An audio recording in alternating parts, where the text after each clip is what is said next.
उत्तर प्रदेश के वज़ीर आला योगी आदित्यनाथ ने लखनऊ में असिस्टेंट इंजीनियर्स की एक मीटिंग को खिताब करते हुए कहा कि गुज़िश्ता 4.5 साल में नौजवान इंजीनियर्स ने यूपी की तरक्की में अहम किरदार अदा किया है। उत्तर प्रदेश आवास विकास प्रोग्राम के तहत रियासत को तरक्की में अहम किरदार अदा करने वाले इंजीनियर्स की सताइश की। इस मौके पर उन्होंने हाउसिंग डिपार्टमेंट में नए मुंतखब असिस्टेंट इंजीनियर में अपॉइंटमेंट लेटर्स तकसीम किया। योगी आदित्यनाथ ने कहा कि गुज़िश्ता 4.5 साल में यूपी हुकूमत ने 4.5 लाख नौजवानों को मुलाजमत फराहम की है। इस आवास विकास से जुड़ी हुई इस महत्वपूर्ण उपलब्धि के साथ चयनित हो रहे हैं। मैं इसके लिए आपको, आपके अभिभावकों को हृदय से बधाई देता हूं, अपनी शुभकामनाएं देता हूं। लगभग 4.5 लाख नौजवान अब तक प्रदेश के अंदर अलग अलग विभागों में सरकारी नौकरी प्राप्त किए हैं। एक भी नौकरी पर कोई उंगली नहीं उठा सकता, क्योंकि पूरी प्रक्रिया, चाहे वह उत्तर प्रदेश लोक सेवा आयोग हो, उत्तर प्रदेश अधीनस्थ सेवा चयन आयोग हो, उच्चतर शिक्षा चयन आयोग हो, माध्यमिक शिक्षा चयन आयोग हो, या बेसिक शिक्षा परिषद से जुड़ी हुई नियुक्ति की प्रक्रिया हो, या उत्तर प्रदेश पुलिस प्रोन्नति एवं भर्ती बोर्ड का हो, ये जितनी भी नियुक्ति की प्रक्रिया अब तक प्रदेश के अंदर संपन्न हुई है, पूरी ईमानदारी और पूरी पारदर्शी तरीके से संपन्न हुई है। क्या आप भी इसी ईमानदारी और पारदर्शी तरीके से समयबद्ध ढंग से शासन के कार्यक्रमों को आगे बढ़ाने में अपना योगदान दें? त्रिपुरा में मुसलमानों के खिलाफ तशद्दुद के वाकयात से मुल्क के माहौल को खराब होने का अंदेशा जाहिर करते हुए आज मेरठ में ऑल इंडिया लॉयर्स यूनियन ने कलेक्ट्रेट में एहतजाजी मुजाहरा किया।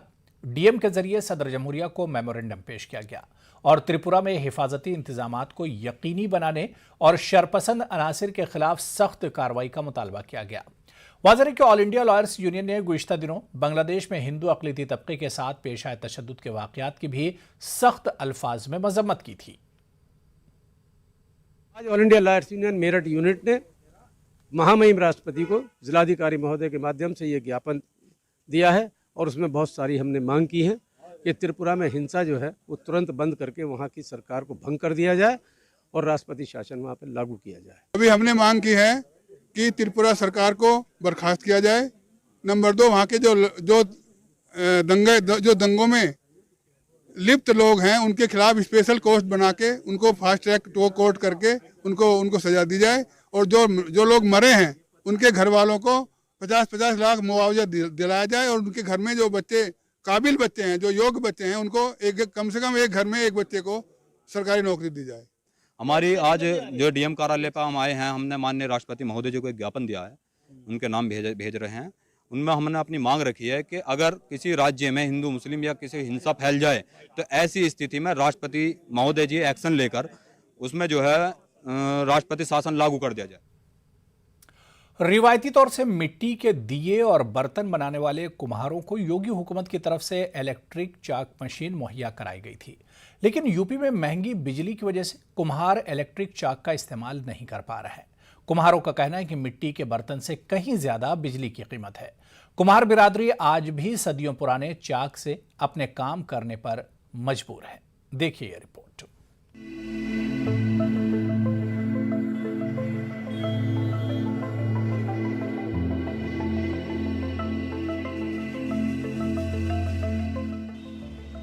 दिवाली के मौके पर मिट्टी के दिए और कंदीलों की खास रौनक होती है। मिट्टी के दिए और बर्तन बनाने वाली कुम्हार बिरादरी पर जमाने की तरक्कियों का कोई असर नहीं पड़ा है। ये कुम्हार आज भी सदियों पुराने चाक पर मिट्टी के बर्तन बना रहे हैं। कुम्हारों की माशी हालत को बेहतर बनाने के लिए रियासती हुकूमत ने इलेक्ट्रिक चाक मशीन मुहैया कराई थी, लेकिन इंतहाई महंगी बिजली की वजह से बहुत जल्द कुम्हारों ने इलेक्ट्रिक मशीन तर्क कर दी। कुम्हारों का कहना है कि बिजली की कीमत सामान की लागत से कहीं ज्यादा है।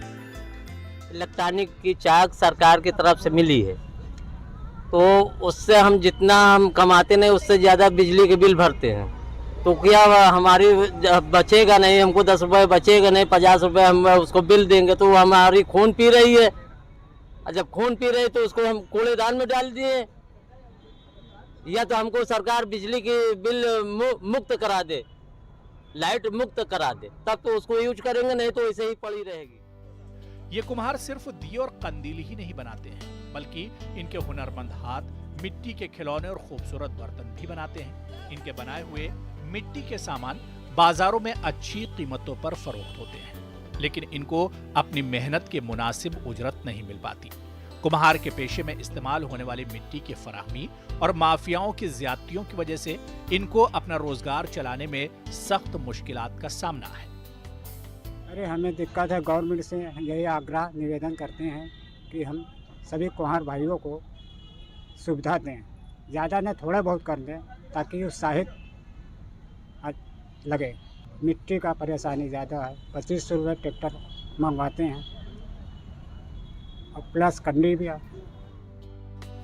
कुम्हार बिरादरी समाज के पसमानदा तरीन तबके में शुमार होती है। रियासती हुकूमत ने इनके लिए कई फलाही स्कीमों की शुरुआत की है, ताहम कुम्हारों को इसका बराह रास्त फायदा अभी तक नहीं मिल पाया है। गर्च इनके हाथ के बनाए दिए घरों और मंदिरों को रोशन करते हैं, लेकिन खुद इनकी जिंदगी आसूदगी और खुशियों से महरूम है। यही वजह है कि कुम्हारों की नई नस्ल अब अपना आबाई पेशा तर्क करने पर मजबूर हो रही है। न्यूज़ 18 उर्दू के लिए इलाहाबाद से मुश्ताक आमिर की रिपोर्ट। इस बार गाजीपुर बॉर्डर पर ही किसान दिवाली का त्योहार मनाएंगे। इससे पहले होली के साथ साथ कई त्योहार गाजीपुर बॉर्डर पर मनाए गए हैं। किसानों का कहना है कि दिवाली का त्योहार बहुत धूमधाम से मनाया जाएगा। इस हवाले से किसानों ने न्यूज़ 18 से खास बातचीत की। मैं मिट्टी का कार्य करता हूँ, मिट्टी के बर्तन बनाता हूँ और जो ये दीपावली के लिए दिए बना रहा हूँ। मैं गाजियाबाद जनता से चाहूँगा कि जिन्हें ज़्यादा से ज़्यादा खरीदे, क्योंकि धनलक्ष्मी के लिए काफ़ी अच्छा होता है और बहुत अच्छी उम्मीद है अब कि मुझे। पिछले साल तो लॉकडाउन में बहुत ही बड़ी परेशानी रही, ये पहिया चलता चलता हमारा बंद हो गया। इस बार बहुत अच्छा हो जाएगा, जो त्यौहार ठीक मन जाएगा। देखिए, मैं भुआपुर का निवासी हूँ, सचिन चौधरी मेरा नाम है। और जैसे पिछले साल आपको पता है लॉकडाउन था तो बहुत सारी परेशानी थी। इस बार का जो दीपोत्सव का हमारा त्यौहार है, दीपावली का जो त्यौहार है, आपका बहुत अच्छे तरीके से मनाया जा रहा है। मैं इनके पास, ये हमारे गांव के व्यक्ति हैं, इनसे दिए खरीदने आया था। इनका बहुत अच्छा कार्य है, क्योंकि हमें अपने ही जो देश में जो मैन्युफैक्चरिंग हो रही है उसका ही सामान खरीदना चाहिए, कोई भी चीन का आइटम हमें नहीं खरीदना चाहिए। दिवाली के मौके पर मिट्टी के चिराग जलते हैं। ऐसे में कुम्हारों ने अपने पहिए की रफ्तार बढ़ा दी है, क्योंकि गुज़श्ता साल लॉकडाउन की वजह से कुम्हार के पहिए की रफ्तार रुक गई थी, जिसकी वजह से कुम्हारों के सामने रोजी रोटी का बहरान था। लेकिन इस बार कुम्हारों के चेहरों पर कुछ खुशी जरूर है। कुम्हारों का कहना है कि इस बार हमारी दिवाली अच्छी होगी। दिवाली का त्यौहार है और कोरोना के बाद बाज़ारों में ऐसी रौनक पहली बार देखने को मिल रही है। जिस तरह से आप देख सकते हैं कि कानपुर में ये नवीन मार्केट है और नवीन मार्केट में किस तरह से दुकानें सजी हुई हैं। और आज जिस तरह से धनतेरस का त्यौहार है, यहाँ पर बाज़ारों में देखिए किस तरह से लोग खरीदारी कर रहे हैं। हर तरह की खरीदारी हो रही है, चाहे वो सजावट की चीज़ हो, चाहे वो पहनने की चीज़ हो। जिस तरह से दिवाली का त्यौहार है, यहाँ पर जो सजावट का जो सामान है उसकी खरीदारी भी हो रही है। ख़ासतौर से यहाँ पर एक इत्र की जो दुकान है, आइए उनसे बात करते हैं कि त्योहारों पर खास करके इत्र का क्या महत्व होता है। सर, क्या नाम है आपका और इत्र का क्यों महत्व होता है? मेरा नाम मोहम्मद फराज नबी है। और जैसा आपने पूछा कि इत्र का क्या महत्व होता है, देखिए पहली बात तो ये मैं बताऊं, चाहे वो कोई भी त्यौहार हो, चाहे मुस्लिम्स का हो, ईद हो, बकरीद हो और या दिवाली हो, तो जो फ्रेगरेंस होती है बहुत इंपॉर्टेंट रोल प्ले करती है। फॉर एग्ज़ाम्पल, आप ऊपर से नीचे तक सब कुछ खरीद ले रहे हो, आपने टी शर्ट ले ली, कुर्ता ले लिया, जीन्स ले ली, पजामा ले लिया, let it be anything, but at the end of the your purchasing you would like कि आपके पास कुछ ऐसी चीज़ें जो आपको स्मेल अच्छी कराए, बिकॉज खुशबू एक ऐसी चीज़ है जो आपको स्टैंड बाय करती है हर चीज़ से। तो इसलिए इंसान जो है वो पसंद करता है कि अलग अलग तरह की फ्रेग्रेंस लें। इसी के लिए हम लोगों ने अपना ब्रांड लॉन्च करा है कानपुर में, अलमिस परफ्यूम्स करके, जो डील करता है प्योर ऑयल्स पे। ज़्यादातर मार्केट में केमिकल सिंथेटिक प्रोडक्ट्स चल रहे हैं, but we directly import from a different countries. For example, we imported from France, from Dubai. तो ये प्योर ऑयल्स हैं और ये आपकी स्किन पे भी कोई प्रॉब्लम नहीं होना है। आप चाहे हाथ में लगाएं, अपनी बॉडी में लगाएं, कपड़े में लगाएं, कहीं भी लगाइए। तो we have come up with a 20% discount for this Diwali and we are standing in Naveen market, which is really good market for buying. So all the best, thank you so much. जिस तरह से आपने देखा कि इन्होंने बताया कि त्योहारों पर खास तौर से खरीदारी लोग अपने आप को भी सजाने के लिए, घरों को सजाने के लिए करते हैं। इत्र का महत्व जिस तरह से इन्होंने बताया कि त्योहारों पर इत्र का क्या महत्व है, खुशबू का क्या महत्व है। कानपुर से संदीप सविता, न्यूज़ 18 उर्दू। वज़ीर-ए-आज़म नरेंद्र मोदी के लोकल फॉर वोकल से मुतासिर होकर अलीगढ़ में भारतीय जनता पार्टी के कारकुनान सड़कों के किनारे बैठकर मिट्टी के दिए फरोख्त करके गरीब अफराद की मदद के लिए निकले हैं। इनकी कोशिश है कि लोगों को बेदार किया जाए कि गरीब कुम्हार से हाथों के बने हुए देसी दियों को लिया जाए और अपने घरों को रोशन किया जाए। देखिए, माननीय प्रधानमंत्री माननीय मोदी जी का जो राष्ट्रव्यापी आह्वान था, जो जन कल्याणी आह्वान था, वोकल फॉर लोकल, ऐसे जो हमारे दुकानदार हैं, जो छोटे शिल्पी हैं, जो सड़कों पर मिट्टी के दिए बेच रहे हैं, उनसे दिए खरीदकर हम विधानसभा कोल के कुछ इलाके हैं वहाँ पे वितरण करेंगे। हमारा उद्देश्य है कि हम एक जन जागरूक और एक अभियान चलाएं और जनता को जागरूक करें कि ऐसे लोगों की भी दीपावली उतनी ही जगमग हो जिस प्रकार से हमारी दीपावली जगमग हो रही है। वज़ीर-ए-आज़म नरेंद्र मोदी के लोकल फॉर वोकल से मुतासिर होकर अलीगढ़ में भारतीय जनता पार्टी के कारकुनान सड़कों के किनारे बैठकर मिट्टी के दिए फरोख्त करके गरीब अफराद की मदद के लिए निकले हैं। इनकी कोशिश है कि लोगों को बेदार किया जाए कि गरीब कुम्हार के हाथों के बने हुए देसी अपने घरों को ही इन दियों से रोशन करें।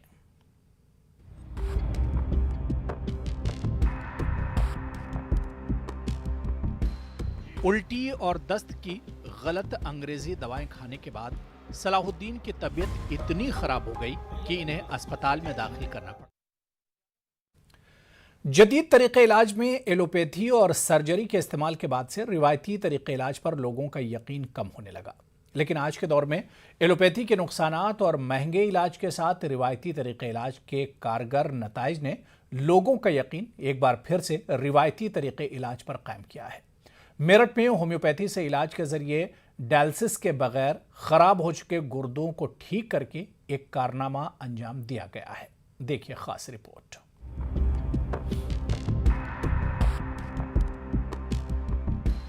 उल्टी और दस्त की गलत अंग्रेजी दवाएं खाने के बाद सलाहुद्दीन की तबीयत इतनी खराब हो गई कि इन्हें अस्पताल में दाखिल करना पड़ा। ज्यादा मिकदार में अंग्रेजी दवाओं के इस्तेमाल का असर गुर्दों पर पड़ा और डायलिसिस की नौबत आ गई। अंग्रेजी दवाओं से फायदा न होने के सबब घर वालों ने सलाहुद्दीन का होम्योपैथी इलाज शुरू किया और नतीजा हैरान कुन रहा। सलाहुद्दीन का इलाज करने वाले डॉक्टर मानते हैं कि एडवांस होम्योपैथी में हर बीमारी का इलाज मौजूद है और सलाहुद्दीन के मामले में हासिल हुए नतीजे इसी की एक मिसाल है। लोगों में एक कॉमन भ्रांति है कि होम्योपैथी देर से असर करती है और जो पहले की चिकित्सा पद्धति थी, पुराने जो तौर तरीके थे, वो भी कुछ अलग थे। अब एडवांस होम्योपैथी में आप बहुत फास्ट किसी भी चीज़ में रिजल्ट वो कर सकते हैं। प्लस ये किडनी फेल का केस है, इसमें मात्र 15 दिन में पेशेंट का यूरिया 315 से 32 और क्रिएटिनिन 16 से 0.9 आ गया विद इन 15 डेज। बिना डायलिसिस के, बिना हॉस्पिटलाइजेशन के पेशेंट पूरी तरह रिकवर हो गया है। 1-1.5 महीने इलाज चला हमारा, दवाई खाई, ठीक हो गए। अब भरोसा हो गया, यहीं से ठीक हो गए। को उल्टी दस्त हुए थे, इन्होंने स्टोर से दवाई ला के खा ली पर फ़र्क नहीं लगा। फिर ज़्यादा होते रहे, फिर इनको सीटी में ले गए थे। अब सीटी में 4 दिन रहे ये आईसीयू में। इनकी हालत बहुत ज़्यादा नाजुक हो गई थी। फिर सब महल्ले वाले मिलके सब भाई इनको यहाँ पे लाए, वहाँ से वहाँ दिखाएंगे, तो यहाँ की दवाई से बहुत बढ़िया फ़र्क लगा। वहीं इस मामले पर आईएमए के joint secretary doctor Naresh Chawla का कहना है कि जदीद तरीके इलाज को नजरअंदाज करना मुनासिब नहीं है। आप वही दवाइयाँ ट्राई कीजिएगा जो कि नपी तुली हों, एविडेंस बेस्ड हों और बाकायदा जिनको कि ट्राई किया जा चुके जिसके, और फिर भी सफलता ना मिले तो आखिर में हमें डायलिसिस ट्राई करना पड़ता है। और ऐसा कुछ मत करिए, कई लोग शॉर्टकट काटने की सोचते हैं कि किसी चूर्ण से या किसी दवा से मैं एकदम ठीक हो जाऊंगा, तो ऐसा बहुत मुश्किल है। हमें पूरे देश में हमारे जो इंडियन मेडिकल एसोसिएशन के डॉक्टर्स हैं वो समर्पित हैं पूरी की पूरी evidence based modern medical system के लिए। अंग्रेजी दवाओं के नुकसानात और रिवायती तरीके इलाज के कारगर नताइज से लोगों में आयुर्वेद, यूनानी और होम्योपैथी में यकीन और रुझान दोबारा कायम हुआ है। ताहम इसके इस्तेमाल में एहतियात लाजमी है। न्यूज़ 18 उर्दू के लिए मेरठ से तंजीर अंसार की रिपोर्ट। अलीगढ़ मुस्लिम यूनिवर्सिटी के तलबा ने आज कैंपस में बाइक रैली निकालकर यूनिवर्सिटी को खोलने के अपने दैरीना मुतालबे को दोहराया और कहा कि हम कई बार मुतालबा कर चुके हैं, लेकिन यूनिवर्सिटी इंतजामिया हुकूमत के दबाव में यूनिवर्सिटी नहीं खोल रही है। तलबा doctor Zakir Hussain engineering college से बाबे सैयद तक बाइक रैली निकालकर पहुंचे थे। इस दौरान vice chancellor professor Tariq Mansoor के खिलाफ भी जमकर नारेबाजी की गई। देखिए, वाइस चांसलर की यूनिवर्सिटी ना खोलने का मैं समझता हूँ कहीं ना कहीं वो प्रेशर में है हुकूमत के। हुकूमत जिस तरह से आपको मालूम ही है कि तलबा से कलम छीनने का काम कर रही है, उसी इशारों पर मैं समझता हूँ कि तारिक मंसूर भी चल रहे हैं। तारिक मंसूर की खाता सिर्फ इतनी है कि सेंट्रल यूनिवर्सिटी के तफाकन वाइस चांसलर वो बन गए। तो सेंट्रल की यूनिवर्सिटी जो भी होती है वो हुकूमत से प्रेशर डायरेक्ट रहता है। तो मैं उनसे ये कहना चाहता हूँ कि अलीगढ़ मुस्लिम यूनिवर्सिटी के तलबा और तालिबात इतने शहूर हैं और इतने जहनी अक्लमंद लोग हैं कि अगर आप बच्चों के साथ आएंगे तो बच्चे आपके लिए हमेशा खड़े रहेंगे। अगर आज बच्चों के साथ आप नहीं आए, आज बच्चों के कलम छीनने में आपके साथ भी रहा, तो बच्चे भी आपकी बगावत पे हमेशा खड़े रहेंगे। ये आज हम लोगों ने बाइक मार्च निकाला था ताकि एडमिनिस्ट्रेशन को ये बता सकें कि जल्द अज जल्द ये लोग हमारी यूनिवर्सिटी की खोलने के लिए कोई सूरत निकालें। बसूरत दीगर हम लोग जो है धरना प्रदर्शन पर बैठने में मजबूर हो जाएंगे। समाजवादी पार्टी के कौमी सदर अखिलेश यादव के जरिए मोहम्मद अली जिन्नाह को मुल्क की आज़ादी में अहम किरदार अदा करने वाले बयान पर मुसलसल इन्हें तनकीद का निशाना बनाया जा रहा है। आज भारतीय जनता पार्टी अक़लियती सेल के शहर सदर मोहम्मद इमरान सैफी की क़यादत में एक एहतजाजी मुजाहरा करते हुए अखिलेश यादव का पुतला नजर आतिश किया गया। इस दौरान बीजेपी अक़लियती सेल के जिम्मेदारान ने अखिलेश यादव के खिलाफ जमकर नारेबाजी की। बता रहे हैं कि देश उनके कारण आज़ाद हुआ, जबकि देश आज़ाद हुआ भगत सिंह जी के कारण, चंद्रशेखर जी के कारण, गांधी जी के आंदोलन के कारण, जबकि जिन्ना जी के कारण तो सिर्फ बंटवारा हुआ है, सबको पता है। उन्होंने अपनी कुर्सी के खातिर देश को बंटवारा करवा दिया। और मैं धन्यवाद दूंगा अखिलेश यादव जी का कि उन्होंने ये बयान दिया। उन्होंने अपनी सोच को पूरे देश के सामने, एक मुस्लिम समाज के सामने भी पेश कर दिया। जहाँ वो एक तरफ से तुष्टीकरण की राजनीति करते हैं, कल तक वो मंदिर जा रहे थे, आज वो सोच रहे हैं कि मुस्लिम वोट शायद जिन्ना के नाम पर देंगे। लेकिन मैं धन्यवाद दूंगा अल्पसंख्यक मोर्चे के महानगर अध्यक्ष इमरान सैफी जी का, जिन्होंने प्रमाणित कर दिया कि मुस्लिम भी अब राष्ट्रवाद के साथ है और राष्ट्रवाद पार्टी से भारतीय जनता पार्टी है और 2022 में पुनः योगी जी की सरकार मुस्लिम वोटों से भी बनने जा रही है। आज हमने अखिलेश यादव का पुतला फूका है। जो कल अखिलेश यादव ने एक बयान दिया था, क्या हमारे हिंदुस्तान के महापुरुष हैं जिन्ना, लेकिन जिसने हमारे देश के 2 टुकड़े कराए, उसके समर्थन में अखिलेश यादव जैसे लोग उनके लिए बयान देते हैं। हम जिन्ना का घोर विरोध करते हैं। जिसने हमारे देश के 2 टुकड़े कराए, हम उसका बहिष्कार करते हैं और अखिलेश यादव मुर्दा।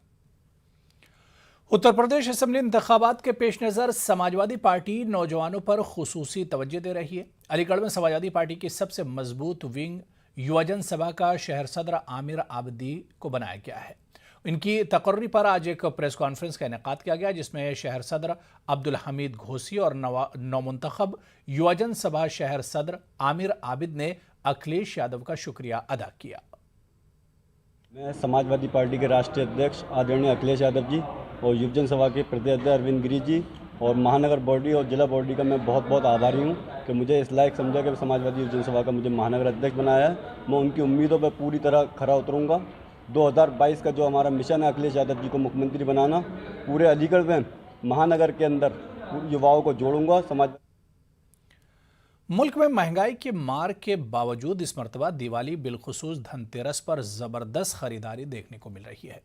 आज अलीगढ़ में लोगों ने जमकर खरीदारी की। इस दौरान बाजार भी सजाए गए थे। सोने चांदी के जेवरात का काम करने वाले सर्राफ एसोसिएशन के सदर अमित शेखर सर्राफ ने बताया कि काफ़ी दिनों से इस सीज़न का इंतज़ार था। त्योहार पर जो उद्देश्य होता है वो सिर्फ ये है कि आज के दिन जो सोना खरीदना या चांदी खरीदना या बर्तन खरीदना वो बहुत शुभ माना जाता है। एक नक्षत्र जो हमारे यहाँ होती है उसके हिसाब से आज का जो दिन होता है धनतेरस वाले दिन, उस दिन सोना चांदी या जो बर्तन अपने परिवार के लिए ले जाता है उसके परिवार में खुशहाली और एक अच्छा वातावरण रहता है। और मैं हर एक व्यक्ति से चाहूँगा, चाहे वो एक गिलास ले जाए स्टील का, चाहे वो एक चम्मच ले जाए, लेके ज़रूर जाए। इस दिन सिक्का, एक मैं आप सब लोगों को एक पर्सनली बात कहूँगा कि अगर आप कोई भी ज्वेलरी खरीद रहे हैं वो हॉलमार्क से ही होनी चाहिए। धनतेरस में पहले से ही रिवाज है कि आज के दिन बर्तन, सोना, चांदी कुछ भी खरीदा है, वो जरूरी है, इम्पोर्टेंट है। तो किस तरह की तैयारी करी है आपने? हमने बहुत अच्छी आइटम लाए हैं, अच्छे फैंसी आइटम है और बहुत अच्छा डिस्प्ले किया हम लोगों ने। मार्केट कैसा जा रहा है? मार्केट अच्छा जा रहा है। इस बार अब कोरोना के बाद ये दूसरी दिवाली है, क्या कहेंगे? पहले से अच्छी दिवाली है, पहले कोरोना से अच्छी दिवाली है। गुज़िश्ता 2 सालों से कोरोना वबा के सबब फीकी रही दिवाली इस साल थोड़ी खुशियां लेकर आई है। किसी तरह की पाबंदी न होने से इस साल जहां खरीदार खुलकर दिवाली और धनतेरस की खरीदारी कर रहे हैं, वहीं खरीदारी की आमद से बाजार में भी रौनक लौटती नजर आ रही है। एशिया की सबसे बड़ी सर्राफा बाजार कहे जाने वाले मेरठ के सर्राफा मार्केट में आज जमकर खरीदारी हुई। वाले से दुआ यही करते हैं कि बिल्कुल कोरोना ना हो, कोरोना हो जाएगा उसके बाद फिर व्यापार चौपट हो जाएंगे। 2 साल से कोरोना की वजह से मंदी झेल रहे हैं, पूरे व्यापारी मंदी झेल रहे हैं। सर्राफे बाजार में नहीं, हर ट्रेड में व्यापारी जो है बहुत परेशान है, लेकिन इस बार उम्मीद है कि ऊपर वाला ऐसा कुछ करेगा नहीं, बिल्कुल सही रहेगा। थोड़ा सा उम्मीद है कि इस बार शायद पहले के हालात से बढ़े, क्योंकि पहले तो बहुत हालात वो थे और अब थोड़ा सा नॉर्मल है। अब उम्मीद पे जो है दुनिया कायम है और हम भी उम्मीद करते हैं कि हमारे बाज़ार के हालात अच्छे हों और हमारा कारोबार अपनी पटरी पे आ जाए और नॉर्मल हो जाए। हम लोगों का सोना चांदी ऑफ़र चल रहा है जी। जितना भी ज्वेलरी आप खरीदेंगे 22 कैरेट या 18 कैरेट की, उसके इक्विवेलेंट वेट की आपको 99.99 प्योर सिल्वर के कॉइन्स मिलेंगे।